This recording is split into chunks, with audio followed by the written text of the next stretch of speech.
माझा परिचय यांनी करून दिला, धर्मचारी अमृत. इथं काही ज्येष्ठ धर्मचारी आहेत, विशेष करून धर्मचारी श्रद्धा केतू, वीरभूती, बुद्धवज्र बोधगयेतून आलेले. ते मूळचे ते भुसावळचे आहे, परंतु संपूर्ण भारताचं भ्रमण करतात. आणि बुद्धगया हे आपलं नाही का वज्र आसन जिथं आहे तिथं त्यांचं वास्तव्य आहे. आणि असंख्य मित्रांना, विशेष करून बिहारमध्ये काम करणं खूप कठीण आहे, तर त्यांच्या परिवारासोबत राहतात.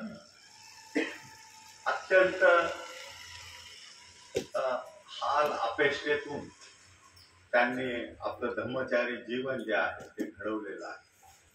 त्यांचे परिवाराला घेऊन बिहारमध्ये राहणं ते मोठं म्हणजे एक प्रकारचं धाडसी त्यांचं धैर्य जे आहे त्याचं आपण पुण्यानुमोदन केलं पाहिजे. तिथं कोणी राहायला तयार नसतं, पण अशा ठिकाणी तो आपला धम्मध्वज आणि खास करून त्रिरत्न बौद्ध महासंघाचं ध्वज तिथं ते फडकावतात आणि असंख्य लोकांना ते मदत करतात.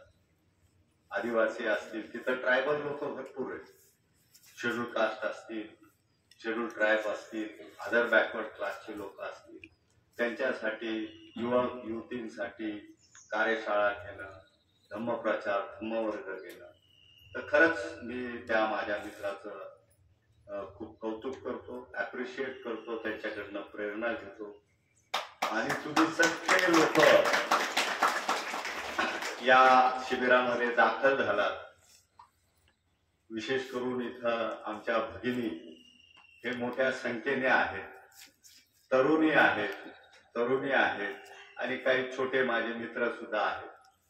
तर मी आशा करतो की रात्री तुमची झोप वगैरे चांगली झाली असेल, तुमचा नाश्ता सुद्धा उत्तम असं तुम्हाला मिळालेला आहे. तर आता आपण बाबासाहेबांच्या जीवनाबद्दल त्यांनी जे काय आपल्याला एक प्रकारे नाही का डिलिशियस फूड ज्याला म्हणून डिश त्यांनी आपल्याला एका सुंदर अशा ताटामध्ये समर्पित केलेला आहे, त्या विषयाकडे आपण जाणार आहोत. तर मी सुरुवातीला तुम्हा सर्वांना एक जोरदार क्रांतिकारी जय भीम, जय भीम, नवबुद्धाय. तर ह्या जय भीम शब्दाने ना भंतेंना हे ग्रंथ लिहिण्यासाठी काय केलं, he was compelled to write this. आणि कशा अर्थाने, तर बाबासाहेबांचं जे नैतिक सौंदर्य आहे, बाबासाहेबांकडे काय होतं, काहीच नव्हतं, परंतु भंतेंच्या शब्दामध्ये बाबासाहेबांकडे नैतिक सौंदर्य होतं आणि त्या नैतिक सौंदर्याने भंतेंना आकर्षित केलेलं आहे असं या ग्रंथावरनं मला वाटतं. आणि त्यातूनच या ग्रंथाचा जन्म आहे. आणि ह्या मध्ये बाबासाहेबांचं हिंदू धर्मातून बौद्ध धर्माकडे झालेला जो प्रवास आहे तो अत्यंत उत्तमरित्या भंतेंनी आपल्या पुढे सादर केलेला आहे. एकमेव भंते बरं का. मी गेले 45 वर्ष साहित्य क्षेत्रात आहे, पण बाबासाहेबांच्या 125व्या जयंती निमित्ताने साधा अग्रलेख सुद्धा कोणी लिहिलेला नाही, परंतु 125व्या जयंती निमित्ताने हाच तो ग्रंथ आहे, doctor Ambedkar and the revival of Buddhism not in India. Bhante किती चतुर आहे, किती ज्याला म्हणतात प्रज्ञावान आहे, ते यावरनं सिद्ध होतं. भारतापुरता बाबासाहेबांना त्यांनी मर्यादित केलेलं नाही, कारण बोधिसत्व अमर्याद असतो, वैश्विक असतो, म्हणून त्यांनी टायटल देताना सुद्धा ती काळजी घेतलेली आहे. रिवायवल ऑफ बुद्धिझम म्हटले, revival of Buddhism in India हे शब्द त्यांनी टाळलेला आहे. तर भंतेंच्या व्यक्तित्वाबद्दल सुद्धा आपल्याला काही गोष्टी माहीत असतात. भंतेंची जी भाषा आहे ती समृद्ध आहे. Urdu, German, Spanish, English, britisher होते ते, त्या सगळ्या भाषांवर प्रभुत्व होतं. हिंदी बनतेंना अवगत होत आणि या बनतेंनी त्यांच्या भाषेच्या समृद्ध जे जीवन आहे ते बाबासाहेबांच्या चळवळीला समर्पित करण्याच्या दृष्टीने हा जो ग्रंथ त्यांनी संपादित केलेला आहे. खरंच असे 27 व्हॉल्यूम्स आहेत बनतेंचे आणि त्या 27 व्हॉल्यूम मध्ये जवळपास सगळ्याच ग्रंथांमध्ये बाबासाहेबांचा उल्लेख आहे. 2 विशेष 9वा आणि 10वा जो खंड आहे तो खास करून स्पेसिफिकली त्यांनी बाबासाहेबांना समर्पित केलेला आहे. आणि हे लिहित असताना बनतेंचं हृदय इतकं विशाल आहे. अत्यंत प्रामाणिकपणे ऑनेस्टली सिन्सिअरली त्यांनी बाबासाहेबांना ऍडमायर केलेले, म्हणजे त्यांची प्रशंसा केली, ऍप्रिशिएट केलेली. आणि हे करत असताना आहे ना खास करून बाबासाहेबांचं जे बोधी अंग आहे ना त्याला त्यांनी स्पर्श करण्याचं काम केलेलं. त्यापासून ते डेव्हिएट झाले नाही, त्यांनी फरकत घेतले नाही. जे मध्यवर्ती आहे तो आहे बाबासाहेबांचा शरणगम आणि हे केंद्रस्थानी ठेवून बनतेंनी त्यांचं वर्णन केलेलं आहे. तर चला आपण पण आपल्या ह्या 4 दिवसाच्या बुद्धभूमीच्या निर्मितीच्या प्रवासाला आपण सुरुवात करूया. तर सुरुवात करताना हे जे 2 बोधिसत्व आहेत दिग्गज बाबासाहेब आणि उर्गेन संघरथचे, त्यांच्या दृष्टीबद्दल बोलताना काहीतरी आपल्याला दृष्टीविषयी सुद्धा स्पष्टता असणं आवश्यक आहे. तर मी एक प्रख्यात अशी गोष्ट, तो चित्रपट बऱ्याच लोकांनी पाहिलेला असेल, तुम्ही लैला मजनूचं नाव ऐकलं असेल, ऐकलंय का? हीर रांझा, रोमिओ ज्युलियट है ना. तर असे हे जगविख्यात असे ज्याला म्हणू आपण लव्ह स्टोरीज आहे. पण तो आपला विषय लव्ह स्टोरीचा नाहीये, आपला विषय आहे दृष्टीचा. तर ह्या लैला मजनूची एक अशी ख्याती आहे, प्रख्यात अशी ही गोष्ट आहे. परंतु जी माहिती आपल्याकडे आहे ती अपुरी आहे. तर असं लोकांना वाटतं की लैला मजनू चित्रपट सुद्धा त्यांचे आहेत, पिक्चर्स निघालेले, पण त्या चित्रपटामध्ये लैला ही खूप सुंदर अशी तिचं वर्णन केलेलं आहे. वस्तुस्थिती तशी नाही. ज्या कालखंडामध्ये ह्या घटना घडलेल्या आहेत त्या कालखंडामध्ये बादशाही होती. बादशाही माहिती, राजेशाही म्हणतो आपण, असं बादशाही होती. आणि त्यामध्ये ज्यांचं हे प्रेम प्रकरण त्या राज्यामध्ये त्या प्रदेशामध्ये खूप असं नाही का त्याची चर्चा असायची. परंतु लैला ही सुंदर नव्हती, लैला कुरूप होती. मजनू मात्र सुंदर होता, ही वस्तुस्थिती आहे. आणि मजनू अत्यंत गरीब घराण्यातला होता आणि त्याची आई काबाड कष्ट करून, त्याचे वडील नव्हते, लहानपणीच वडील वारले होते. तर आईने त्याला लहानाचं मोठं केलं, परंतु तो त्याला काय झाला, लवेऱ्या झाला, म्हणजे तो प्रेमात पडला, बाकीच्या गोष्टी त्याच्यासाठी दुय्यम झाल्या. आणि मग त्याच्या आईला चिंता वाटते की ह्याचं कसं व्हायचं, ह्याचं भवितव्य काय आणि माझ्या कुटुंबाचं काय, माझं उदरनिर्वाहाचं काय. तर नियमाप्रमाणे आपण पोलीस चौकीत जातो किंवा कुठल्या तरी अधिकाऱ्याला जाऊन तक्रार करतो. त्या काळात बादशाही होती, तर त्याची आई थेट बादशाकडे जाते आणि आपलं दुःख ती कथन करते. राजा म्हणतो, अरे किती छोटी गोष्ट आहे, तुम्ही एक काम करा, उद्या तुमच्या मुलाला म्हणजे मजनूला घेऊन या आणि दरबारामध्ये त्याला त्याची आई घेऊन जाते. आणि मग राजाने त्याची योजना आखलेली असते. खूप सुंदर असे मुली तरुण सगळ्या ताटांमध्ये नाही का सोनं नाणं हे सगळं त्याने तिथं एक प्रकारे सजवलेलं असतं. आणि मग तो म्हणतो, हाँ मजनू, आपके बारे में मेरे पास आपके माँ ने शिकायत की है आपको क्या लगता है? तो म्हणतो महाराज आप जो बोलेंगे वो मैं सुनूंगा. आणि मग बादशाह म्हणतो अरे पागले, तुझे कोई और लड़की नहीं मिली, तुझे वो लैला ही पसंद है? तो उनका हाँ, उससे मैं बेहद बेइंतहा मोहब्बत करता हूं. आता वर्णन करतो. बादशाह म्हणतो देख, मैं इस प्रदेश का राजा हूं, बादशाह हूं, और ये जो सब लड़की यहाँ पर मौजूद है, इसमें से कोई भी लड़की तू चुन ले, तेरी शादी करवाऊंगा और एक छोटे से इसका मैं तुझे सरदार बनाऊंगा. और ये जो सामने गहने पड़े हुए हीरे जवाहरात, इसमें भी कुछ हिस्सा आपको मैं दूं, पर एक शर्त है. शर्त क्या है? लैला को भूल जा, लैला को भूल जा. तो आता मजनू प्रेमात पेटलेला असतो. तो म्हणतो हरगिज ये हो नहीं सकता बादशाह, चाहे मेरी जान चले जाए. तो बादशाह म्हणतो अरे तू किससे बात कर रहा है? बादशाह से बात कर रहा है. तो म्हणतो कोई भी हो, अगर खुदा ले आ जाएगा तो मैं झुकने वाला नहीं. तो राजा म्हणतो अरे ऐसी क्या बात है, लैला तो कुरूप है,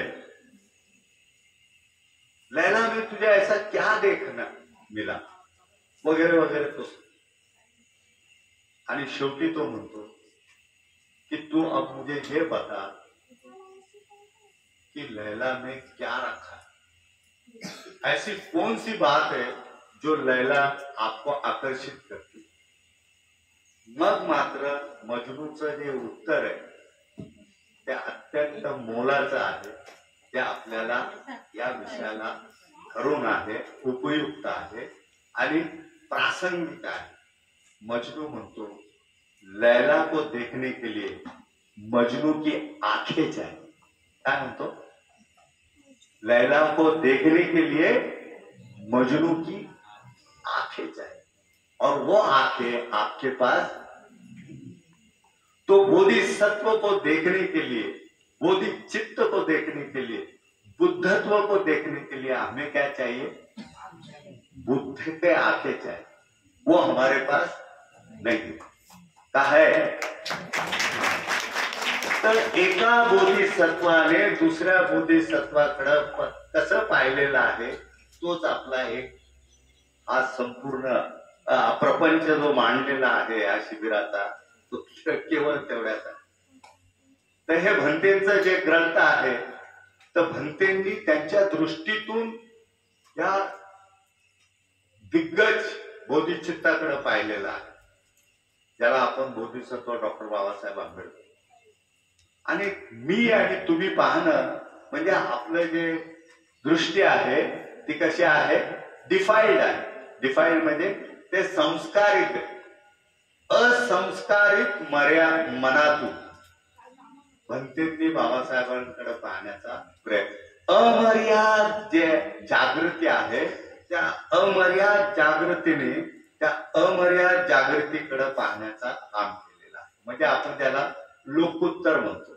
तर बाबासाहेब काय असं, त्याला जे बाबासाहेब आपण समजतो ते बाबासाहेब भंतेंनी तसं समजलेलं नाही. भंतेंची दृष्टी ही काय आहे? लोकोत्तर आहे, सम्यक दृष्टी आहे. त्या सम्यक दृष्टीतून भंतेंनी बाबासाहेबांच्या संपूर्ण समग्र जीवनाकडे पाहिलेलं. एक एक पैलू, एक एक डायमेन्शन भंतेंनी त्याला असं नाही का अनफोल्ड केलेलं आहे या ग्रंथाच्या माध्यमातून. त्याची सुरुवात करताना मी ह्या ग्रंथाच्या अन्य भंतेंचं जे लिखाण आहे त्याचा एक संदर्भ शेअर करणार आहे आणि मगच आपल्या विषयाला आपण सुरुवात. विमल कीर्ती निर्देशा सुत्त, ज्याला द इनकन्सिव्हेबल इमॅन्सिपेशन असं नाव दिलेले भंतेंनी. हा भंतेंचा असं म्हणतात सर्वश्रेष्ठ लिखाण. कोणता? विमल कीर्ती निर्देशा सुत्त.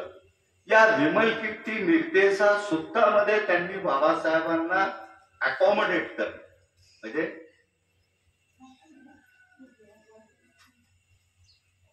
त्यांना समाविष्ट करण्यासाठी त्यांनी संपूर्ण जगताचं जे कलेचं परिभाषा आहे, ज्याला आपण व्याख्या म्हणतो, डेफिनेशन म्हणतो, त्या आर्टला रिडिफाईन केलेले. काय केलेले? कारण त्यामध्ये बाबासाहेब बसतच नाही. मग काय करावं लागेल? आता समजा या शर्ट मध्ये मी बसतच नाही, तर तुम्हाला काहीतरी दुरुस्ती करावी लागेल किंवा एक नवीन शर्ट तुम्हाला निर्माण करावं. अगदी तसंच बनतेंनी बाबासाहेबांच्या ह्या दैदिप्यमान कार्याला बौद्ध धर्माच्या, खास करून बिल्डिंग बुद्धालँड ज्याला आपण म्हणतो, बुद्ध भूमीच्या निर्मितीच्या परिघामध्ये आणण्यासाठी त्यांनी एक नवीन परिभाषाच तयार. He has redefined art. आणि त्याची सुरुवात मात्र त्यांनी अशी केलेली आहे. ते म्हणतात, building बुद्धालँड is an appropriate analogy, particularly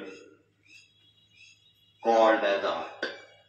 म्हणजे त्यांना असं म्हणायचंय की बुद्ध धर्माच्या, बुद्ध भूमीच्या निर्मितीची अॅनॉलॉजी म्हणजे साधर्म्य असणं, समानता असणं. तर म्हणतात की बुद्ध भूमीच्या निर्मितीशी साधर्म्य असलेली एखादी गोष्ट काय असेल तर ती आहे कला. काय आहे? कला. आणि का? बिकॉज ते म्हणतात त्यामध्ये एखाद्या कल्पनेला, बघा कशी व्याख्या केलेली म्हणते, एखाद्या कल्पनेला मूळ स्वरूप देणं, विशेष करून सुसंवादाने ते त्यामध्ये समावलेलं आहे. आणि उच्च अर्थाने, तिला हायर सेन्स असं बनते म्हणतात. बुद्ध बोधिसत्व ज्यावेळेस बुद्धभूमीची निर्मिती करतो त्यावेळेस तो हेच कुशल कर्म करत असतो असं बनतेंना म्हणायचं. आणि पुढे म्हणतात, हे जे सिद्धांत आहे ते समस्त मानवाच्या जीवनामध्ये कार्यरत आहे. आपल्याला माहित नाही, कारण आपण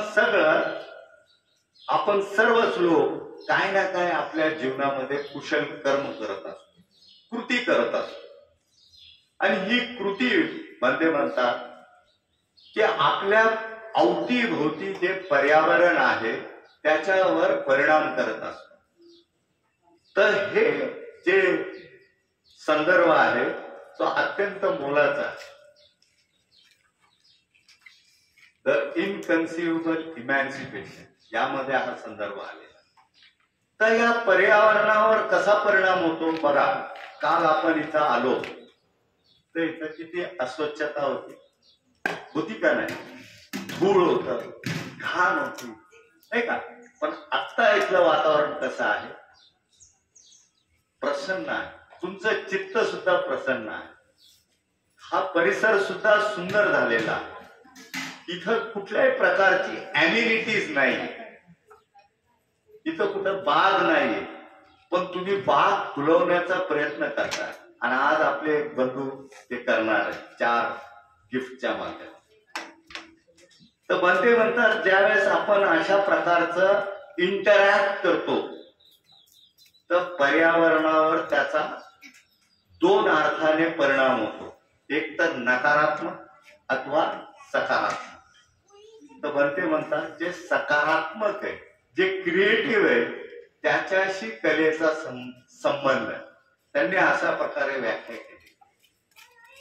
इथं बनते थांबत नाही. आता बनते मात्र बाबासाहेबांकडे वळतात. ते म्हणतात अजून एक अॅनॉलॉजी आहे. अॅनॉलॉजी म्हणजे साधर्म्य असलेली बाब. There is another close analogy of building Buddhaland. म्हणजे बुद्धभूमीच्या निर्मितीशी साधर्म्य असलेली दुसरी गोष्ट आहे म्हणतात. And that is the art of statesmanship. बघा बनतेंनी बाबासाहेबांना तिथं आणलं. आर्ट ऑफ स्टेट्समॅनशिप म्हणजे काय? राजनीतिक, पॉलिटिशियन नाही. Politician is not a statesman. पॉलिटिशियनच्या केंद्रस्थानी फक्त तो आणि त्याचा परिवार असतो. मी आमदार, माझा मुलगा आमदार, त्याचे मुलं आमदार, माझी एवढी जमीन, माझी ही संस्था. बाबासाहेब लॅट्रिनवर सुद्धा मी नगरसेवकाच्या आईचं नाव लिहिलेलं पाहिजे त्यांच्या स्मरणात. राजगृह लिहिलं बनतेंनी, बाबासाहेबांनी बनवलं, पण माता रमाईचं नाव नाही. कुणाचं नाव लिहिलं? राजगृह, मिलिंद कॉलेज, सिद्धार्थ कॉलेज, रमाईचा उल्लेख नाही. काय आज आमचा एक सरपंच असतो, तो लिहितो माझ्या आईच्या स्मरणात, माझ्या बायकोच्या स्मरणात. येते काय लक्षात? बनतेकडे ती दृष्टी आहे, बाबासाहेबांकडे नाही. आणि मग म्हणून बनते म्हणतात there is another close analogy of building Buddhaland and that is art of statesmanship. म्हणजे बाबासाहेबांचं जे जे कार्य आहे, ज्याला आता आपण म्हटलं की छिन्न विच्छिन्न करून आपण पाहतो, समग्र बाबासाहेबांना पाहण्याचा बनतेंनी प्रयत्न केलेला. उद्यापासून आपण तिकडे येणार. महाडचं 14 तळेचं आंदोलन असेल, मनुस्मृती जाळणं असेल, पार्लमेंटमध्ये आपले डिबेट्स असतील, कॉन्स्टिट्युएंट असेंब्ली, ह्या सगळ्या गोष्टींना बनतेंनी धर्माच्या दृष्टिकोनातून पाहण्याचा प्रयत्न केलेला आहे. And that is revival of Buddhism हा विषय. मग हे सांगून बनते थांबत नाही. तर बिकॉज आता दुसऱ्यांदा ते म्हणतात आर्ट ऑफ स्टेट्समॅनशिप. कशासाठी म्हणतात ते? कारण the laying down of law. आपण कालपर्यंत कधी ह्या गोष्टीला कला समजलं का? तुम्ही कला कशाला मानता? मूर्ती बनवणं. एखाद्या लेडीमध्ये जातो आपण तर त्या कोरीव कामाला किंवा एखादं पेंटिंग असतं, असं सीमित अर्थाने आपण कलेकडे पाहतो. पण मानवी चित्तामध्ये बुद्ध, धम्म आणि संघ कोरणं हे देखील कला आहे. कारण जिवंत माणूस आहे. आणि अशा कोट्यावधी अस्पृश्यांच्या मनामध्ये बाबासाहेबांनी त्रिरत्न कोरलं. म्हणून बनते म्हणतात it's all statesmanship is also a form of art. येत आहे लक्षात तुमच्या की ही जी व्यापकता आहे बाबासाहेबांची, ती बनतेंनी एका व्याख्यामध्ये आर्टचं डायमेन्शन त्यांनी चेंज करून टाकलं. कलाकार बरेच लोक होऊन गेले असतील, त्यांना आर्टचं डेफिनेशन त्यांनी लिहिलं असेल, पण तो अशा प्रकारचं अस्पृश्यतेच्या लढेला केंद्रस्थानी ठेवून धम्मक्रांती करणाऱ्या दैदिप्यमान नेतृत्वाला केंद्रस्थानी ठेवून आर्टला रिडिफाईन करणं ते केवळ एक बोधिसत्वच करू शकतो. आणि ते आहे मुर्गे संघर्ष. बनते म्हणतात the laying down of law makes possible the development of a positive and harmonious society. मी जाणीवपूर्वक हे इंग्लिश मध्ये वाचतो, कारण हे आपल्याकडनं नाही का एक प्रकारे आपण तिथं पोचू शकत नाही. माझ्या डोळ्याचं जे क्षमता आहे ह्या मास चक्षुषा ते मर्यादित आहे. तर मला कोणती दृष्टी पाहिजे? जसं मजनूकडे होती, ते बादशाहकडे नव्हतं पण मजनूकडे होतं, तशी दृष्टी बाबासाहेबांना पाहण्यासाठी आपण विकसित केलं पाहिजे, जे बनतेंनी केलेलं आहे. ते म्हणतात लेईंग डाऊन ऑफ लॉ म्हणजे कायद्याद्वारे समाजामध्ये काय विधायकता, सुसंवाद प्रस्थापित करणं कायद्याद्वारे. हा कायदा देणारा कोण आहे? नाव नाही. हा कायदा देणारा, भारतीय संविधान देणारा एकमेव बोधिसत्व डॉक्टर बाबासाहेब आंबेडकर आहे, जे बनतेंनी ऍडमायर केलेलं आहे. पुन्हा बनते म्हणतात की it is certainly one of the art in a broader sense. व्यापक अर्थाने हे सुद्धा एक कला आहे. म्हणजे तुमच्या लक्षात आलं का की 7,643 जाती, भामटा, उचल्या, आदिवासी, कितीतरी जाती, उद्या तुम्हाला ते ऐकायला मिळणार आहे. आपण फक्त स्वतःला अस्पृश्य समजतो आणि ही अस्पृश्यांसाठी बाबासाहेबांनी काम केलं असं मर्यादित दृष्टिकोनातून आपण पाहतो. पण तू एवढे 7,643 जातींना एकत्र करणं, त्यांना समता, स्वातंत्र्य, बंधुता आणि न्याय वर आधारित समाज निर्माण करून देणं ही कला नाही का, असं बनतेंना एक प्रश्न उपस्थित करायचा. Is it not hard? म्हणून त्यांनी विमलकीर्ती नित्तेसा सूत्र सारख्या त्यांच्या सर्वश्रेष्ठ लिखाणामध्ये विमलकीर्ती, ऐतिहासिक विमलकीर्ती, त्या ग्रंथामध्ये बाबासाहेबांचं या कार्याला काय दिलेलं आहे, स्पेस दिली. कारण ते अनन्य साधारण असं महत्वाचं आहे बौद्धांच्या इतिहासामध्ये, भारताच्या इतिहासामध्ये. येत आहे लक्षात? आणि पुढं म्हणता द लॉ गिव्हर इम्पिंजेस, 2-4 ओळी. म्हणजे हा कायदा देणारा काय करतो, इम्पिंजेस म्हणजे झुंज देतो, संघर्ष करतो, असा त्याचा अर्थ. कायदा देणार कोणाशी करतो, in accordance with certain idea, certain pattern. म्हणजे त्याच्या मनामध्ये कल्पना असते आणि त्या कल्पनेला, त्या पॅटर्नला, त्या मॉडेलला वास्तव रूपात उतरवण्यासाठी तो काय करतो, संघर्ष करतो. आणि ही क्वाईट कॉन्शियसली रिअलाइज, म्हणजे जागृतीपूर्वक ते साकार करण्याचं काम करतो.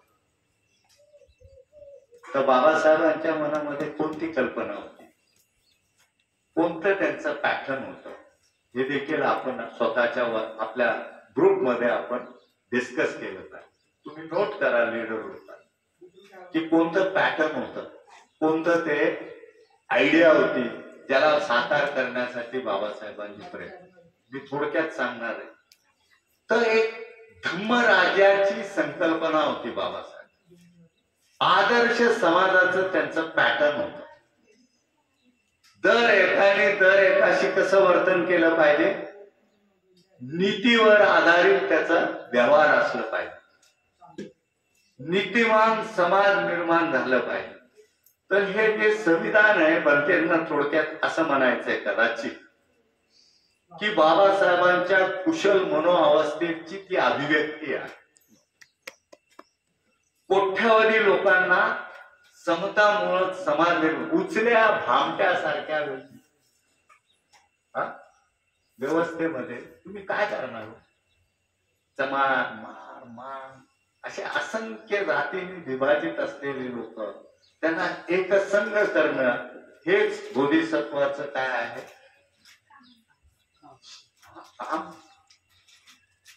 म्हणजे वाळवंटात काल कुणीतरी सांगितलं नंदनवन फुलव. वाळवंटात तुम्ही करू शकता हो, कारण ते सगळं काय आहे, एक्सटर्नल आहे.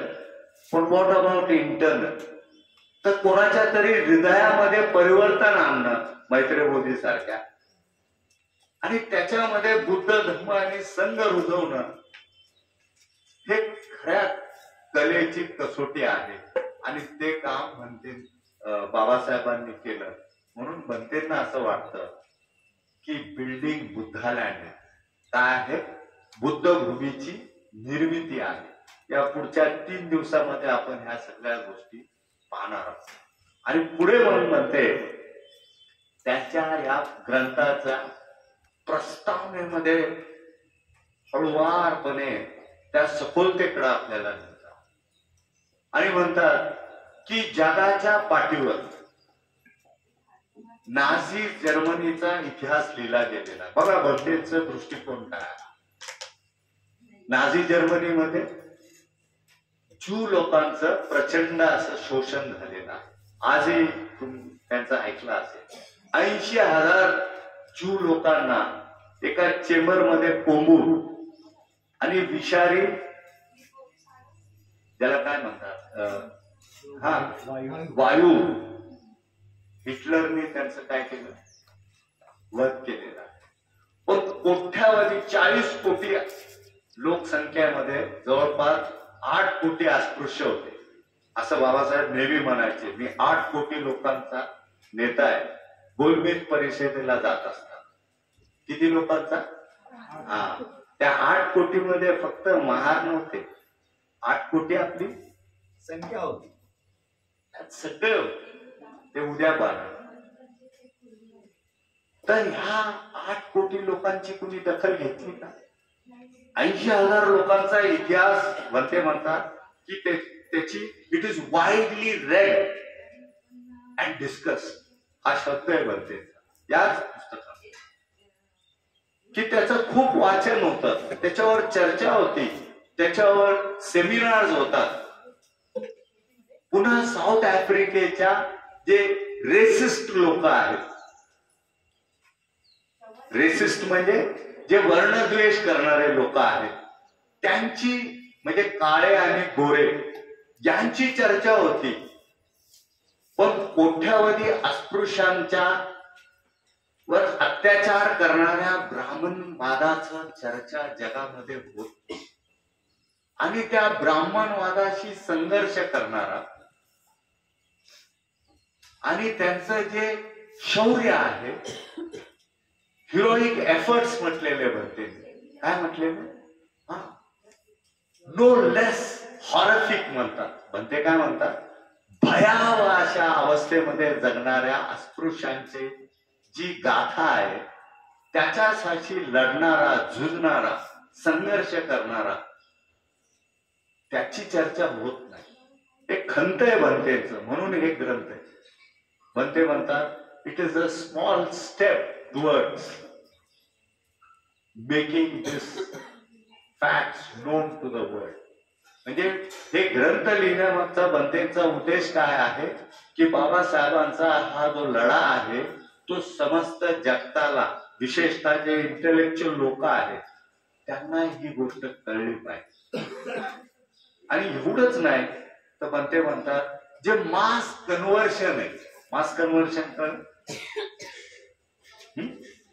मास कन्व्हर्शन म्हणजे जो सामुदायिक धर्मांतर आहे, तो लढा देखील ह्या देशातल्या, या जगताच्या बुद्धिमान लोकांना कळलेलं नाहीये. म्हणून माझा हा प्रयत्न आहे ग्रंथ लिहिण्याचा. आणि एवढं बोलून म्हणते थांबत नाही, तर म्हणते म्हणतात की ह्यामध्ये I have tried to discuss की the way in which doctor Ambedkar and his people, followers have traveled from Hinduism to Buddhism. या पुस्तकामध्ये काय आहे, एकटे बाबासाहेब नाही, त्यांचे जे अनुयायी आहेत, म्हणजे तुमचे आमचे पूर्वज, त्यांचा संघर्ष, त्यांचं दुःख, त्यांच्यावर झालेल्या अमानुष अत्याचार, त्यांचं दारिद्र्य, त्यांची गरिबी, ह्या दुःखातून मुक्त होण्यासाठी हिंदू धर्मातून बाबासाहेबांनी बुद्ध धर्माकडे केलेला जो प्रवास आहे, तो प्रवास मी याच्यामध्ये वर्णन केला. आणि पुन्हा म्हणते आणखीन एक महत्वपूर्ण गोष्ट सांगता, मी यामध्ये I have given a brief, म्हणजे संक्षिप्त स्वरूपात बाबासाहेबांची कारकीर्द जी आहे ती मी याच्यामध्ये वर्णन केलेली आहे. Y and how he became a Buddhist, मग का आणि कशासाठी ते बौद्ध. तर आपल्या ग्रुपमध्ये चर्चा करा की आपण का आणि कशासाठी बौद्ध. पुन्हा बनते म्हणतात I have explain what Buddhism is meant to him, म्हणजे बाबासाहेबांसाठी बौद्ध धर्माचं काय महत्व आहे हे सुद्धा मी या ग्रंथामध्ये सांगण्याचा प्रयत्न केलेला. आणि अशा प्रकारे म्हणते मी या रिवायवल ऑफ बुद्धिझम या ग्रंथाची सुरुवात केलेली. म्हणजे त्यांचं कन्सर्न असं आहे की जगामध्ये सगळ्या गोष्टींची इतिहासामध्ये चर्चा होती. शिवाजी महाराजांनी किती किल्ले बांधले नाही का, कुठल्या मुस्लिम राजांनी भारतावर स्वारी केली, परंतु 8 कोटी अस्पृश्यांचा लढा देणारा जो बोधिसत्व आहे आणि या 8 कोटी अस्पृश्यांना बुद्धाच्या भूमीकडे नेणारा, अशुद्ध भूमीकडून शुद्ध भूमीकडे नेणारा, सुखावतीकडे नेणारा, थोडक्यात अशा या महान बोधिसत्वाची चर्चा होत नाही. हे बनतेंचं दुःख आहे. ही दुःख कोणाची असली पाहिजे? कोणाची असली पाहिजे? हा हा म्हणजे तुमची माझी असली पाहिजे. पण हे दुःख कोणाला आहे? ज्या इंग्लंडमध्ये जन्माला आले आणि त्यांनी बौद्ध धर्माचा अभ्यास केला. केवळ 3 मुलाखत बनतेंनी बाबासाहेबांबरोबर केली आणि नंतर त्यांना असं वाटलं की अरे किती महान काम आहे, हे बोधिसत्वाचं काम आहे. आणि ते त्यांच्या जीवनाला कलाटणी देतात आणि मग संपूर्ण जीवन बनते बाबासाहेबांच्या मिशनला समर्पित करतात, बौद्ध धर्माला समर्पित करतात. आणि त्याची ही प्रचिती आहे की हे ग्रंथ निघाले. असं करत करत भंते इथं थांबत नाही. भंते बाबासाहेबांची आता स्तुती तुम्ही खूप ऐकली, पण बौद्ध धर्माच्या दृष्टिकोनातून स्तुती करणं ही काय और बाब आहे, हे लक्षात घ्या. आपण त्रिरत्न वंदना पठण करतो. सकाळी पहिली वंदना कशाची असते? पहिली वंदना कोणाची? बुद्ध वंदना. इतिपिसो भगवा हर सम्मा समबुद्ध विद्या चरण संपन्न. म्हणजे काय करतो आपण? बुद्धांच्या गुणांचं काय करतोय? वी प्रेज, आपण स्तुती करतोय. आणि ह्या स्तुतीविषयी मात्र बनतेंनी वेगळ्या शब्दामध्ये मांडण्याचा प्रयत्न. त्यांनी उदाहरण दिलेले, एका बोधिसत्वाने बुद्धाची कशी स्तुती केली आणि स्तुतीला इंग्लिश मध्ये काय म्हणतात, ह्या सगळ्या गोष्टी बनतेंनी स्पष्ट केलेल्या. आणि मगच आपण बाबासाहेबांकडे जाणार आहोत. स्तुतीमध्ये म्हणतात डिवोशनल. डिवोशनल म्हणजे काय? भक्तीपूर्वक केलेला आधार. मग बनते बाबासाहेबांची स्तुती करतात, तो कोण कोणाची भक्ती करते? विचार करण्यासारखा. पुन्हा बनते म्हणतात इट इज फुल ऑफ ऍडमिरेशन. स्तुती म्हणजे, स्तुती हा मराठी शब्द नाही, हा संस्कृत शब्द आणि हा बौद्ध धर्मातून आलेला आहे. भक्ती हा सुद्धा आम्ही आता याला गोरधरणला होतो. सर्वे ऑफ बुद्धिझमचा आम्ही अभ्यास करतो. सर्वे ऑफ बुद्धिझम मध्ये स्पष्टपणे बनतेंनी हे लिहिलंय की भक्ती हा अंग जो आहे तो बौद्ध धर्माचा अंग आहे. सप्तांग पूजा उदाहरण. तर त्या भक्ती भावातून बनतेंनी बाबासाहेबांची स्तुती केलेली. एरवी आपण सगळेच करतो, पण बौद्धांच्या दृष्टिकोनातून एक बोधिसत्व, जसं बुद्धांची रत्नकारा नावाचा बोधिसत्व आहे, तो बुद्धांची स्तुती करतो. आणि त्यातूनच हा संदर्भ मी घेतलेला की हे डिवोशनल असतं, म्हणजे भक्तिभावपूर्वक असतं, फुल ऑफ जॉयफुल असतं, ते आनंददायी असतं, प्रसन्नता उत्पन्न करणारा असतो. आणि बनते म्हणतात इट इज रेव्हरन्स. रेव्हरन्स म्हणजे काय? आदरयुक्त भाव असतो त्याच्यामध्ये. तसं आपण त्रिरत्न वंदनेमध्ये बुद्धांचा आदर आपण केलेला. तसंच बाबासाहेबांचं कदाचित बनतेंनी रेव्हरन्सनी हे स्तुती केली. काय स्तुती केलेली? बनते म्हणतात जर तुम्हाला खरंच बाबासाहेबांचं महत्व, ह्या ग्रंथाचं मी सगळे संदर्भ देतो. In order to appreciate the achievement of doctor Ambedkar, अशी सुरुवात करतात. एक एक वाक्य मी फक्त सांगतो का तुम्हाला करेक्ट होत आहे. In order to appreciate the achievement of doctor Ambedkar. मग म्हणजे बाबासाहेबांचं जे काय जे प्राप्ती आहे जीवनामध्ये, त्याचा जर तुम्हाला प्रशंसा करायचा असेल तर बनते म्हणतात you should and to know the real significance. खरा महत्व वेगळं आहे, खरा महत्व वेगळं. तर खरा खुरा महत्व जर तुम्हाला बाबासाहेबांचं जाणून घ्यायचं असेल तर तुम्हाला त्या राक्षसी व्यवस्थेला समजून घ्यावं लागेल. कुठं आले बनते? आपल्याला असं वाटतं की त्रिरत्न बौद्ध महासंघामध्ये फक्त ध्यान, पूजा, धम्माभ्यास एवढंच करतो आपण, पण आपला गुरु तसं पाहत नाही. ते म्हणतात जर तुम्हाला बाबासाहेबांचं महत्व समजून घ्यायचं असेल, बाबासाहेबांची खरी प्रशंसा करायचं असेल, तर it is necessary to take a look at the diabolical system. Diabolical system म्हणजे इथली सामाजिक राक्षसी व्यवस्था. इंग्लिशमध्ये डायबॉलिकलचा अर्थ आहे राक्षसी व्यवस्था. कारण या राक्षसाने असंख्य लोकांचं जीवन काय केलेलं आहे, गिळंकृत केलेलं आहे, तुम्हाला वंचित केलेला आहे. तर हा इतिहास तुम्ही जाणून घ्या.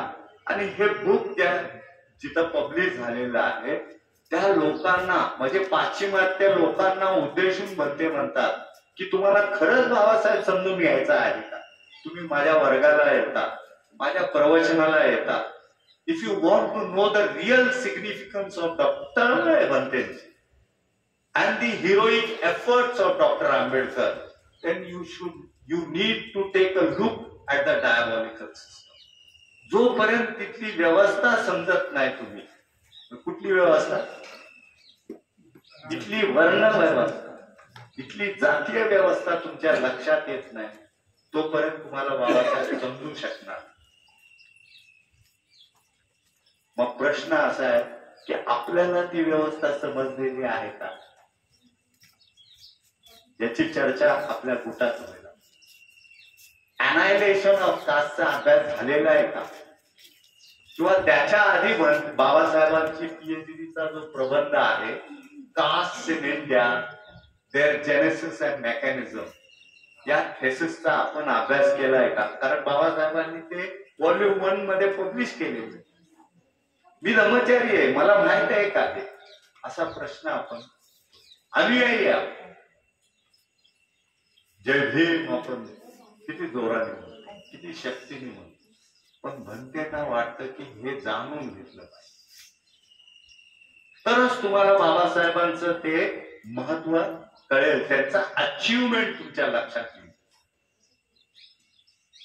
पुढे ते म्हणतात अँड ऑल्सो फ्रॉम विच, म्हणजे ह्या डायबॉलिकल सिस्टम बद्दल बोलताना ते म्हणतात की from which he sought to deliver this untouchable followers, म्हणजे त्यांच्या कोट्यावधी अस्पृश्य अनुयायांना याच राक्षसी व्यवस्थेतून मुक्त करण्याचा तो लढा आहे, ते समजून घेतलं पाहिजे. आणि पुन्हा ते म्हणतात and the successive stages from which he travelled from Hinduism to Buddhism. Successive म्हणजे प्रत्येक मजल दर मजल, टप्प्याटप्प्याने बाबासाहेबांचा प्रवास झालेला. 1935 ला येवले मुक्कामी घोषणा, 36 ला महारांचं परिषद आहे, त्याच महारांच्या परिषदेमध्ये संतांचं परिषद आहे, मातंगांचं परिषद आहे, आणि त्यालाच आपण मुक्तिकोण पते असं नाव दिलेलं आहे, अर्थात धर्मांतर का. तर ह्या सगळ्या गोष्टी आता भंतेंनी हे विस्ताराने सांगितलेलं नाही, पण चिकित्सा करताना तुम्हाला ह्या सगळ्या गोष्टी कराव्या लागणार की नेमकं भंतेंना काय म्हणायचं. हा प्रवास असाच नाही. त्या मुक्तिकोण पथेमध्ये सुद्धा बाबासाहेबांनी सुरुवातच अशी केलेली, मी नावाड्याच्या भूमिकेत आहे. कशात आहे? नावाड्याच्या. मला तुम्हाला पैलतीरी न्यायचं आहे, तर मला ह्या प्रवासाची पूर्वतयारी करायची आहे. तर ही पूर्वतयारी बुद्धभूमीच्या निर्मितीची बाबासाहेबांनी 1936 ला केली. आणि त्यांच्या समोर किती लोक होते? 5 लाख, 1 लाख. आणि त्याचं सुद्धा वर्णन तंतोतंत बाबासाहेब भंतेंनी केलेलं आहे. पुअरली क्लॅड भंते म्हणतात, म्हणजे फाटके तुटके कपडे नेसलेले त्यांचे अनुयायी समोर बसलेले त्या परिषदेत. 50,000 लोक होते. 50,000 लोकांमध्ये भंते बाबासाहेबांनी बुद्धाची, धम्माची आणि संघाची बीज काय केलेली, रोवलेली. तिथं त्यांच्या मनामध्ये त्यांनी ते बीज रोपण केलेलं आहे. की तुम्हाला संसार सुखी करायचा असेल तर तुम्ही धर्मांतर, तुम्हाला माणूस म्हणून जगायचा असेल तर तुम्ही धर्मांतर. हे बीज त्यांनी रोवले आणि त्याविषयीच भंते म्हणतात हे सगळं जे त्यांचा प्रवास आहे हे तुम्ही जाणून घ्या, तरच तुम्ही बाबासाहेबांना समजून घ्या, बोधी चित्ताला तुम्ही समजून घ्या. आणि ज्यावेळेस भंते बाबासाहेबांबद्दल बोलतात तर असं समजू नका की ते त्यांच्याबद्दल बोलत नाही, की हा जो जागृती आहे त्या जागृतीबद्दल आपण 6 धातूच्या ध्यानामध्ये वगैरे शिकतो. हे धातू अमर्याद आहे, त्याच्यामध्ये तुम्हाला असं भेद करता येत नाही. हे आंबेडकरांचं जागृती आहे आणि हे संघरक्षकांचं जागृती आहे. जागृती जागृती असते आणि त्या अमर्याद जागृतीच्या दृष्टिकोनातून बनते सगळं, त्यांच्या पराकाष्ठेतून बाबासाहेबांकडे पाहतात आणि मग म्हणतात की आता स्तुतीला सुरुवात केली. ही वॉज अ रिमार्केबल मॅन, म्हणजे मोस्ट रिमार्केबल म्हणजे सर्वाधिक असामान्य माणूस किंवा सर्वाधिक असामान्य असं व्यक्तिमत्व. ते ही स्तुती एका इंग्रजी माणसाने डॉक्टर बाबासाहेब आंबेडकरांची केलेली स्तुती, दी मोस्ट रिमार्केबल मॅन. पुन्हा ते म्हणतात एक्सेप्शनल टॅलेंट असलेला, एक्सेप्शनल म्हणजे असाधारण प्रतिभा असलेला व्यक्तिमत्व. पुन्हा म्हणतात की ज्याने एका बलाढ्य व्यवस्थेविरुद्ध लढा देऊन यश प्राप्त केलं, अशा व्यक्तिमत्वाविषयी म्हणते आपल्याशी. एका अन्यायपूर्ण जाचक व्यवस्थेविरुद्ध लढून सुराज्याची स्थापना करणारं व्यक्तिमत्व म्हणजे डॉक्टर बाबासाहेब. ही सगळी बनतेची स्तुती पण आहे. पुन्हा एखाद्या व्यक्तीच्या वाटी फॉर्मिडेबल म्हणजे बलाढ्य अशी अडथळा निर्माण इतिहासामध्ये झाला नसेल, एवढं बलाढ्य असं अडथळा डॉक्टर बाबासाहेबांच्या आड ज्या व्यवस्थेने टाकलं त्या व्यवस्थेवर मात करणारा म्हणजे डॉक्टर आंबेडकर. ती स्तुती आहे बनते. आणि ते म्हणतात जे सम्राट अशोक करू शकला नाही. बघा, doctor Ambedkar has probably done, हे जस्ट तुम्हाला टच करतो, has done more to promote Buddhism. बनतेंनी बौद्ध धर्म आणि बाबासाहेब हा जो रेफरन्स आहे तो अजिबात त्याला धळू दिलेला नाही. त्या परिघात राहून त्यांनी हे बाबासाहेबांसोबत what has done for the promotion of Buddhism than Ashoka. म्हणजे जे सम्राट अशोक करू शकले नाही ते काम बोधिसत्व डॉक्टर बाबासाहेब आंबेडकरांनी केलेलं आहे.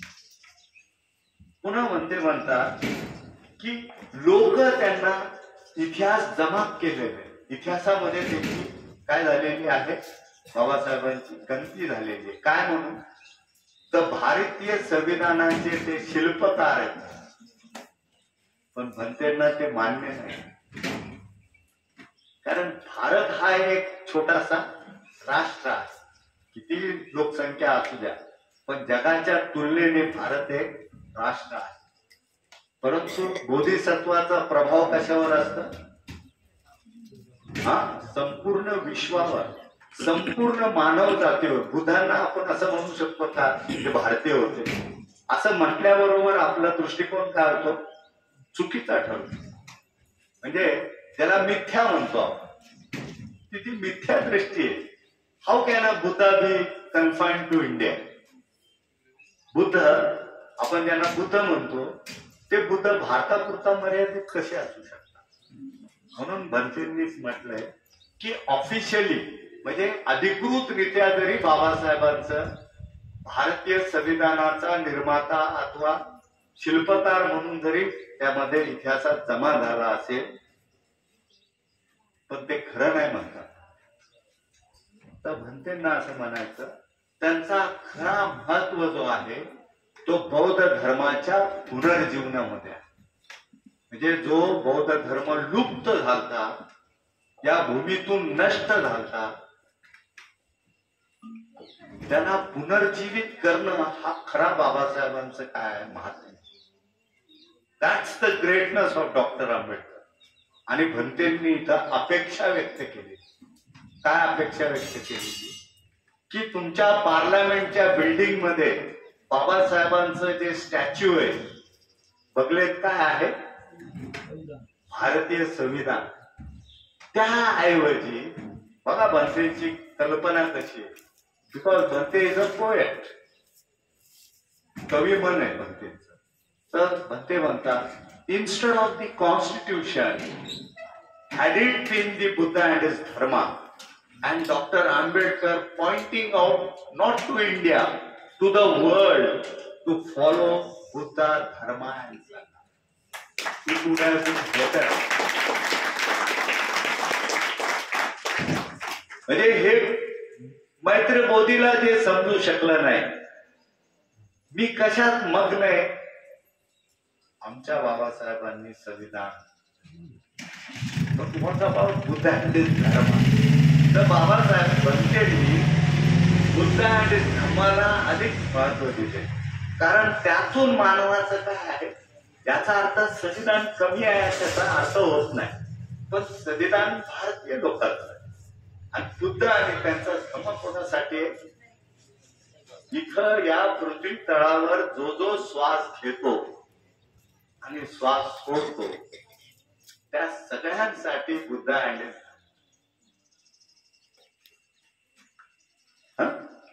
जे मूल्य आहेत बुद्धाचे, मैत्री असेल, करुणा असेल, बंधुता असेल, समता असेल, स्वातंत्र्य असेल, त्या मूल्यांना बाबासाहेबांनी जोपासण्याचं काम केलेलं आहे.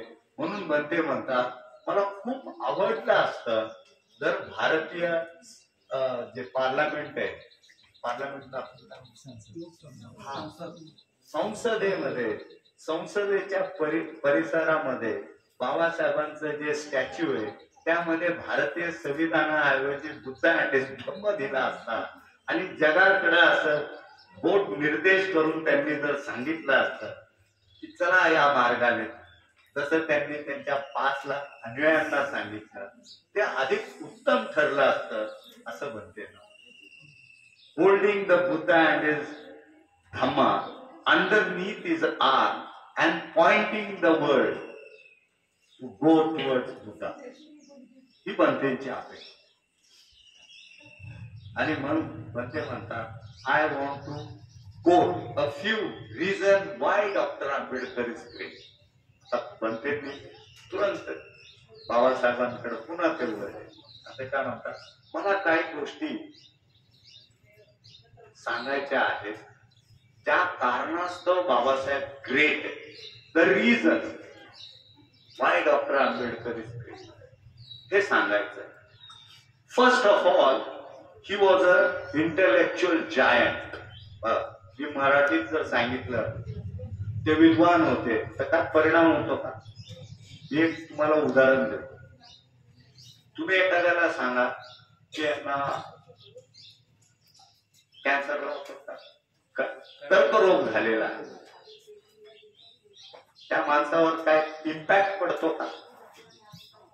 दवाखान्यात गेलो, बाहेर आलो आणि सांगितलं अरे मला डॉक्टर म्हणतो तुला कर्करोग झाला, तर लोक ऐकून न ऐकल्यास ऐकलं. पण ते जर तुम्ही असं म्हटलं मला कॅन्सर झालं तर काय होतं? हा, तर लँग्वेजचा परिणाम आहे, भाषेचा परिणाम आहे.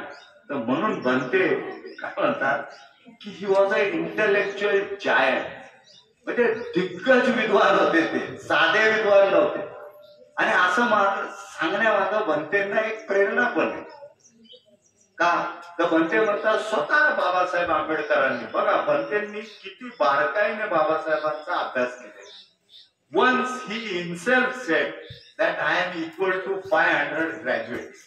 काय म्हणतात बनते, एकदा स्वतः बाबासाहेब म्हटले की मी 500 ग्रॅज्युएटच्या बरोबरीचा आहे. पण बनते बघा त्याचं खोडून काढतात.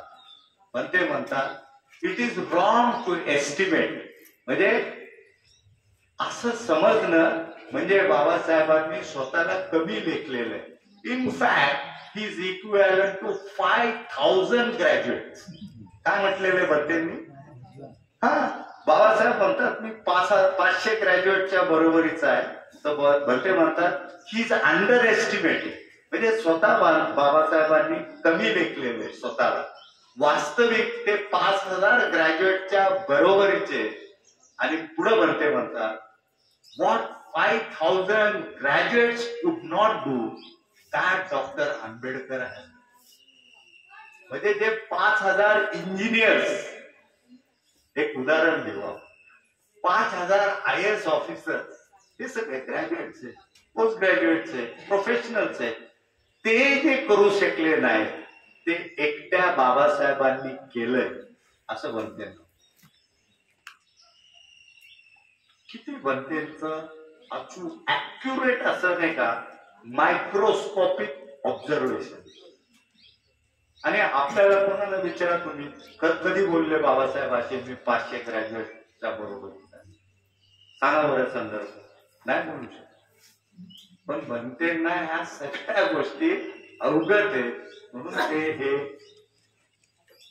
रिवायवल ऑफ युट्यूब पुन्हा म्हणतात बनते की प्रत्येक विषयामध्ये, आता हे विषयाची सूची बनतेंनी दिलेली आहे याच्यात, हे ऐकून हादरून जावा. एक 2-3 नमुना मी सांगतो. Law, political science, economics, anthropology, literature, history, sociology, या सगळ्या गोष्टींमध्ये बनते म्हणतात की बाबासाहेबांनी काय केलेलं आहे, नुसता अभ्यास केलेला नाही. बनते म्हणतात ही वॉज अ मास्टर. बघा, मैत्रेय मोदीने असं म्हणणं की तुम्ही खूप सुंदर आहे, फरक आहे का नाही? आणि तुमच्या पत्नीने जर तुम्हाला म्हटलं की तुम्ही खूप सुंदर आहे, फरक पडतो का नाही? हाँ, तो बुद्धों को देखने के लिए किसकी आंखें चाहिए? तो लैला को देखने के लिए किसकी आंखें चाहिए? हाँ, बादशाह क्या देखेगा? हाँ, देखेगा वो मजनू. तो मजनू म्हणजे जो प्रेमात पडलेला आहे. आणि श्रद्धा म्हणजे काय? हा, to keep the heart on. बनतेंनी डिफाईन केलेलं. त्यांचं पुस्तकाचं नाव काय, तुम्ही अभ्यास केलेला आहे, श्रद्धा, rituals and devotion in Buddhism. To keep the heart on म्हणजे बुद्धाच्या चरणी आपलं हृदय ठेवणं, याला श्रद्धा म्हणते. किंवा टू फॉल इन लव्ह, प्रेमात पडणं. कशाच्या? अरे बाबा ह्या प्रेमात नाही, भौतिक नाही, तर त्या उच्च आदर्शाच्या प्रेमात पडणं याला श्रद्धा म्हणते. तर म्हणते इथं बाबासाहेबांच्या काय प्रेमात पडलेले एका श्रद्धा आहे त्यांची. आणि त्या श्रद्धेपोटी बनते म्हणतात ही वॉज अ मास्टर. आणि म्हणतात he was not a amateur, म्हणजे ते हौशी नव्हते, ही वॉज प्रोफेशनल. शब्द वेचून वेचून बनतेंनी स्तुती केली. आणि मग म्हणतात in one occasion he declared that I can fill in any position in India, even that of a viceroy.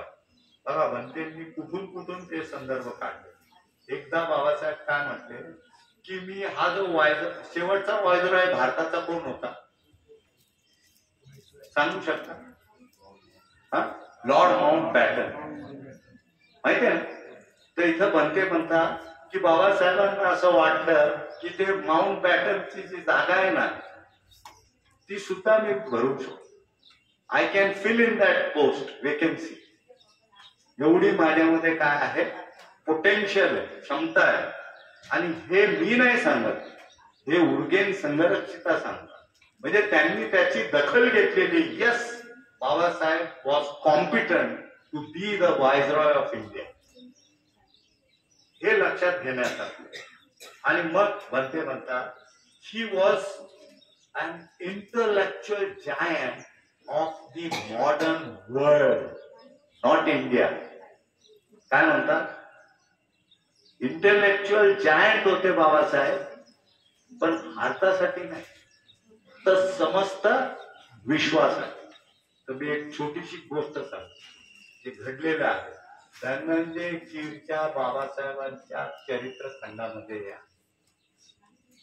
Nicolas Beverley hill नावाचा पाश्चिमात्य बुद्धिजीवी भारताच्या भेटीला आला आणि त्याचं एक म्हणजे डायलॉग झाल्यानंतर एका पत्रकाराने त्यांना विचारलं की तुम्हाला काय वाटतं की या इथं कोण कोण, गांधी हे सगळे आहेत, नेहरू. तर तो म्हणतो जगामध्ये मी फक्त 6 बुद्धिमान लोकांना मानतो, त्यापैकी एक तुमचा डॉक्टर बाबासाहेब. कुणी सांगितलंय? Nicholas Beverley Hill. You read. Dhananjay कीरला तुम्ही वाचा, तुमच्या लक्षात येईल. आणि भंते सुद्धा तेच सांगतात की ही was a intellectual giant of a modern world. या आधुनिक जगताचा काय आहे बाबासाहेब? बुद्धिमान दिग्गज व्यक्तिमत्व. आणि पुढे भंते म्हणतात की he not only had a powerful intellect. Babasaheb केवळ बुद्धिमान नव्हते, he had a powerful emotion. म्हणजे असं संतुलन ज्याला म्हणतो, बॅलन्स. आपण कसं आहे, माझं डोकं कसं आहे, गाढवासारखं केवळ बुद्धीने विकसित केले, पण भावना शून्य जर मी असेल तर काय होते? तर बाबासाहेब काय होते?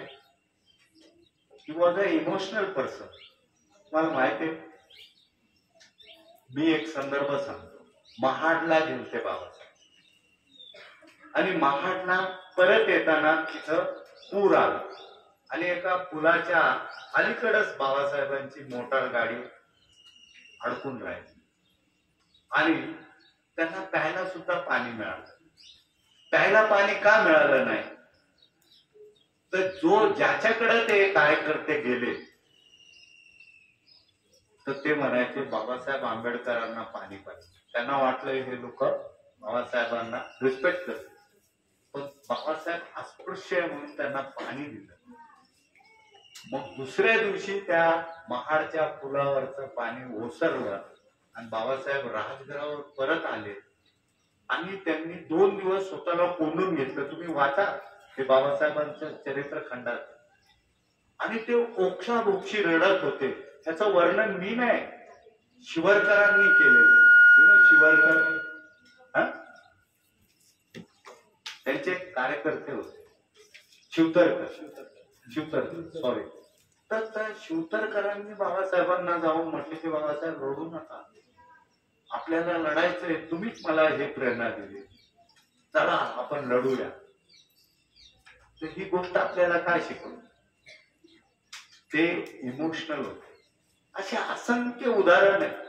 खेड्यातल्या आलेल्या कार्यकर्त्यांना पीठ मळून त्यांना चपाती लाटून एकट्या असताना रमाई अस्तित्वात नव्हती, तर त्या लोकांना बीडीडी चाळीमध्ये चपाती देऊन त्यांचा पाहुणचार करणारा नेता बोधिसत्व बाबासाहेब. म्हणजे इमोशनल होते बाबासाहेब. बंदे ह्या सगळ्या गोष्टी का सांगतात हो?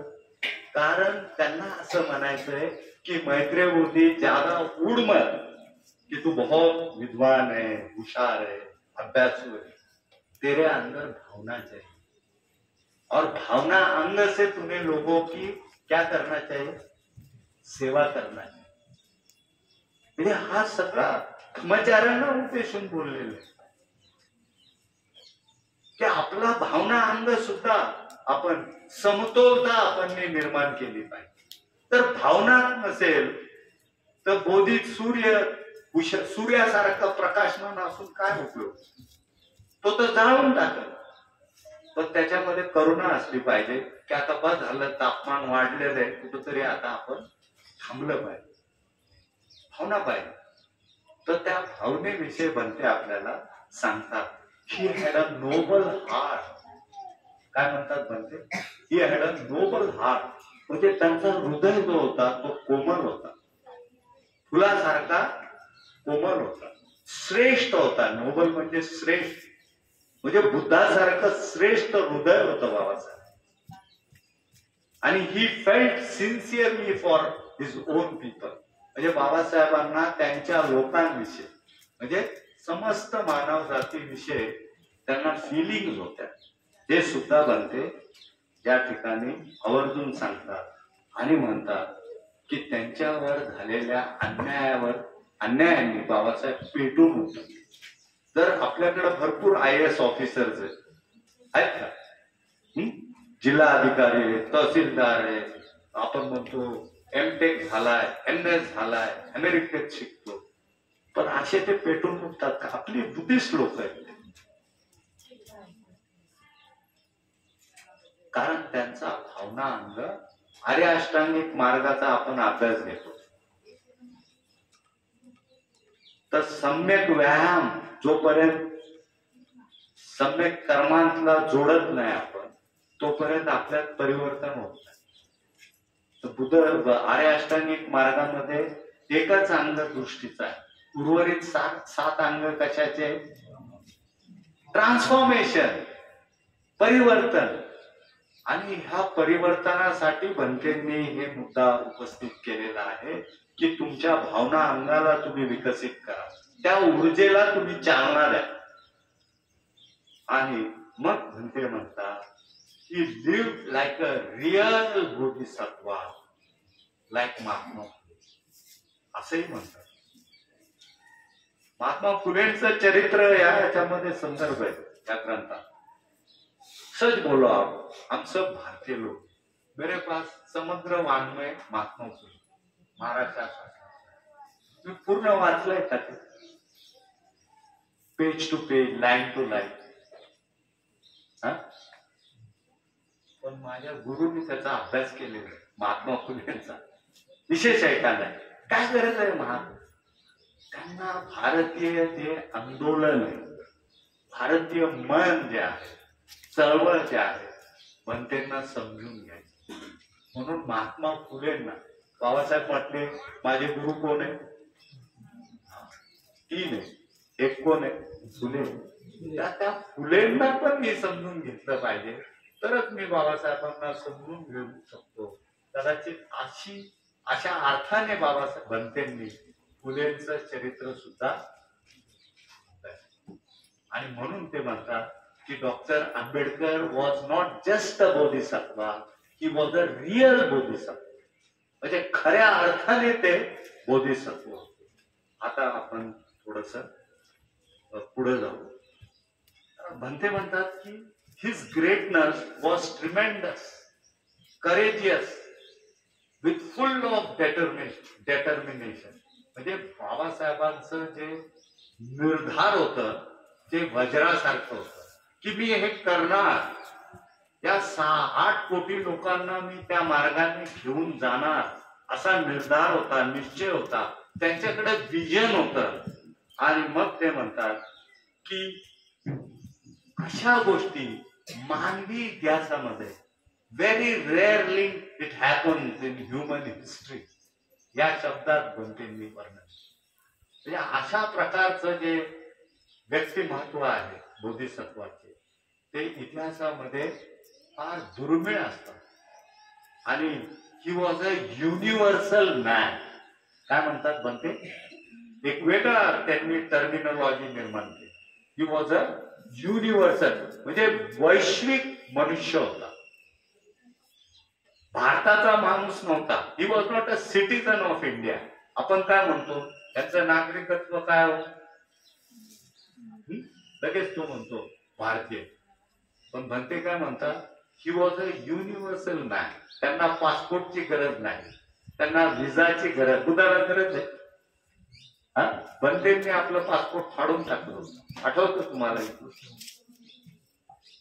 तर ह्या बनतेंनी बाबासाहेबांना युनिव्हर्सल मॅन, आता आणखी महत्वाचं, doctor Ambedkar was a new kind of man. आणखी स्तुती करतात, एक नव्या प्रकारचा मनुष्य आहे बाबासाहेब, एका नव्या प्रकारचा बोधिसत्व आहे. He was a modern Manu म्हणतात. काय म्हणतात बनते? ही was a modern Manu, not just for India. केवळ भारतासाठी ते एक नवा मनू नाहीये, म्हणजे कायदा देणार. He was a Manu for the whole world. विश्वाला कायदा देणार. हे काहीतरी और चीज बनते आपल्याला सांगतात. हा जगाला मनू म्हणून प्राप्त झालेला व्यक्तिमत्व आहे हा जो बोधिसत्व आहे. He was not just a modern Manu, but a Manu for the whole world. आणि मग म्हणते मी बघा शेवट कसं केलंय, ज्याच्यावर आपल्या गटात चर्चा झाली पाहिजे. This great man died years ago. म्हणजे बाबासाहेबांचं महापरिनिर्वाण झालेलं आहे काही वर्षापूर्वी. But his work is going on. काय म्हणायचं सत्य सूचक, his work is going on म्हणजे त्यांचं काम अद्याप काय आहे, अविरतपणे चालू आहे. मग हे काम कोण करतंय? प्रश्न, डिस्कशन. मग बनतेंना असं म्हणायचंय का मी हे काम करतोय, रत्न बौद्ध महासंघ हे करतोय? चर्चा झाली पाहिजे. His work is going on म्हणजे बनतेंना हे सांगायचंय की मी हे काम करतोय. His work is going on and Buddhism is spreading throughout the world. हे पुढचं वाक्य. भारतात बौद्ध धर्माची काय होती, प्रचार आणि प्रसार जगभर होतंय. कोण करतंय? बुद्धिसूर्य कर रहा है, स्मृतिदीप कर रहा है. असे असंख्य शिबिर, वर्कशॉप, क्लासेस, मेडिटेशन आहे, कन्व्हेन्शन, या माध्यमातून फक्त बाबासाहेब आंबेडकरांचं विजन घेऊन बनतेंनी बौद्ध धर्माचं पाश्चिमात्य देशांमध्ये काय केलेलं आहे, प्रचार आणि प्रसार. आता मात्र बनते एक फार मोठी अपेक्षा व्यक्त करतात, भाकीत करतात ते, आणि त्यांची श्रद्धा त्यातून आपल्याला पाहायला मिळतं. ते नीट तुम्ही ऐका. ते काय म्हणतात, Triratna is now the biggest movement in the world. म्हणजे त्रिरत्न बौद्ध महासंघ जो आहे तो जगातला सगळ्यात मोठा आंदोलन एक. आणि तो नुसतं आंदोलन नाही, ते ऍक्टिव्ह आहे. म्हणजे ऍक्टिव्ह म्हणजे कार्यरत आहे, कार्यक्षम आहे. आणि मग म्हणतात many of us in Europe. बघा आता भारताबद्दल बोलत नाही, many of us in Europe खंडामध्ये म्हणतात खूप लोकांना they are interested in doctor Ambedkar's work and his approach to Buddhism. म्हणजे बौद्ध धर्माविषयी असलेलं बाबासाहेबांच्या दृष्टीबद्दल बरेचसे युरोप खंडातील लोकांना काय आहे, आकर्षण. एक वेगळं दृष्टिकोन आहे. कोणता दृष्टिकोन आहे? Some of them like his emphasis on the social relevance of Buddhism. म्हणजे बाबासाहेबांचं धम्माचं सामाजिक उत्थानासाठी उपयुक्तता असलेला जो अंग आहे, बाबासाहेबांचा जो दृष्टिकोन आहे, त्याच्यावर त्या पाश्चिमात्य लोकांचा भर आहे. म्हणजे त्यांना आता विश्वास झालेला आहे की बौद्ध धर्मातून सामाजिक परिवर्तन, या अंगाबद्दल त्यांची श्रद्धा आहे युरोप खंडातील लोक. पुढे म्हणतात सो फार, हे वाक्य तुम्ही खरंच तुमच्या हृदयात कोरून ठेवा. So far there are no statues in England as they are in India. म्हणजे अद्याप इंग्लंडमध्ये बाबासाहेबांचं स्टॅच्यू नाहीये जसं भारतामध्ये कसं आहे सांगा, चौकात चौकात बाबासाहेब ऐका ना.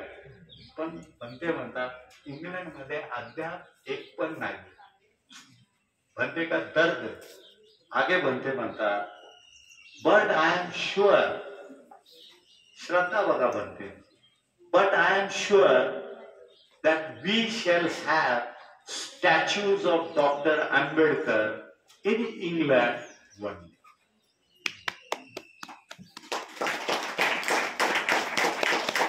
उनका काहीतरी वेगळा अभिप्रेत है. ते म्हणतात क्या तुम भारत में गली गली में बाबा साहब को लगा रहे, आओ पूरे यूरोप में बाबा साहब को फैलाओ. प्रत्येक चौकात आता अलीकडे आता आपल्या अधिष्ठानामध्ये बनतेंच्या स्टॅच्यू बरोबर बाबासाहेबांचं स्टॅच्यू बस्ट म्हणतो म्हणजे अर्धा आकृती पुतळा त्यांनी बसवलेला आहे. पण बनतेंना तिथल्या अन्यायांना काय वाटतं ते वाटो.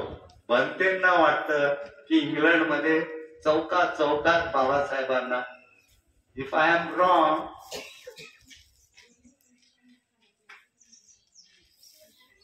ये टेस्टिमोनी का टेस्टिमोनी मीन्स पुरावा है. आप धर्मचारी हैं, आप किसी को अन्य धर्मचारी को चैलेंज कर सकते हैं कि इसमें बनते ने ऐसा लिखा है, आप बोलो ये झूठ. अशा प्रकारे बनतेंनी बाबासाहेबांचा एक प्रकारे जसा रत्नाकार बोधिसत्वाने बुद्धाची स्तुती केली, त्याच्या स्तुती समजून घेण्यासाठी तो संदर्भ आपण घेतला. किंवा त्रिरत्न वंदनेमध्ये जसं आपण बुद्धांची स्तुती करतो अगदी त्याचप्रमाणे बुद्धाची बनतेंनी बाबासाहेबांची स्तुती केलेली. हा पहिला प्रकरण इथं आपण पोहतोय. आणि मला वाटतं दोन गोष्टी आपण विसरता कामा नये. दृष्टी, लैला को देखने के लिए मजनू की आंखें चाहिए. यांना बघण्यासाठी आपल्याला पण दृष्टी विकसित करावी लागेल. नाहीतर आपण बी म्हणतो जय भीम, जय भारत. बाबा साहब को मानने से नहीं होगा, जानने से होगा. तर ती आपल्या गुरुकडे आहे. तर प्रत्येक धर्मचार्यांनी ते इन्साइट डेव्हलप केलं पाहिजे. भारतीयांमध्ये आहे जन्मजात, कारण आपण त्या वंशाचे लोक आहोत. पण पाश्चिमात्य लोकांना बनतेंनी आव्हान केलं युरोपमध्ये की तुम्हाला जर बाबासाहेब समजून घ्यायचा असेल तर तुम्ही तिथल्या व्यवस्थेला समजून घ्या. बघा, आपणच व्यवस्था समजलेली नाही तर ती व्यवस्था आपण समजून घेतली पाहिजे. आणि मग बनतेंनी जे शेवटी मी सांगतो ते असं आहे की विमल कीर्ती निर्देशा सूत्रामध्ये जे सांगितलेलं आहे, laying down of law to develop a positive and harmonious society is also a form of art. ही गोष्ट विसरू नका, कारण हे बनतेंचं मोठं विश्वाला देण आहे. जो जो विमल कीर्ती निर्देशा सूत्र वाचेल तो म्हणेल हा कोण आहे ज्यांनी कायद्याद्वारे बुद्धभूमीची निर्मिती करण्याचा प्रयत्न केला. मग तो जर जिज्ञासू असेल तर तो बनतेसारखा असेल तर तो शोध घेत घेत कुठे येईल, he will come to India. आणि त्याला भारतातल्या या रिवायवल ऑफ बुद्धिझम शिवाय पर्याय नाही. तर मी थांबतो. जय भीम, नमो बुद्धाय.